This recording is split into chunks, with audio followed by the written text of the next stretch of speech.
You do not need a mandatory digital ID in order to transact your life, to meet people, to travel, to buy some food, whatever. You don't need to have a common format, global, mandatory digital ID. Someone else wants you to have that. And they want you to have it, I believe, so that they know where you are at every breathing moment of your life thereafter. And why would they want to have that power? So they can make you do things or stop you doing things. Once you've got a mandatory digital ID, the powers that can shrug and say, well, it's not us, it's this next viral pandemic, and you have to take the vaccine. Otherwise, your digital ID will become invalid and you'll effectively fall into house arrest. So that's what they've been rehearsing. But then I think almost the last brick in the wall of control are central bank digital currencies, basically electronic money, but issued from the Bank of England or the Federal Reserve, not high street banks.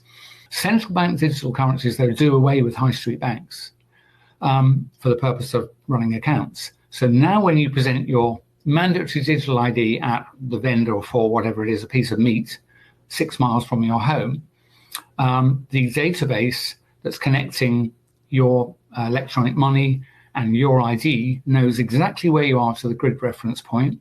It knows who you're interacting with and what it is that's proposed to be purchased.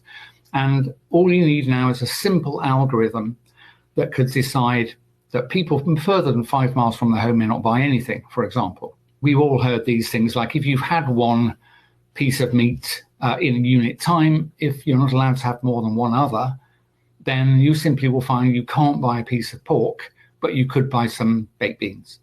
And like I said earlier, all it now takes is for malign individuals to have control of the database and the algorithms.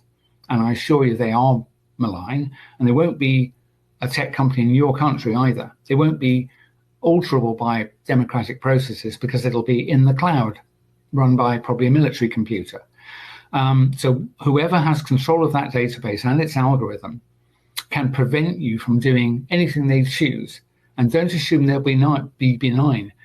Their plans, as you can see from the Sustainable Development Goals, is that you will have as little mobility as possible, that you'll be probably cold unless you live in a warm country, and that you'll be hungry unless you like bugs.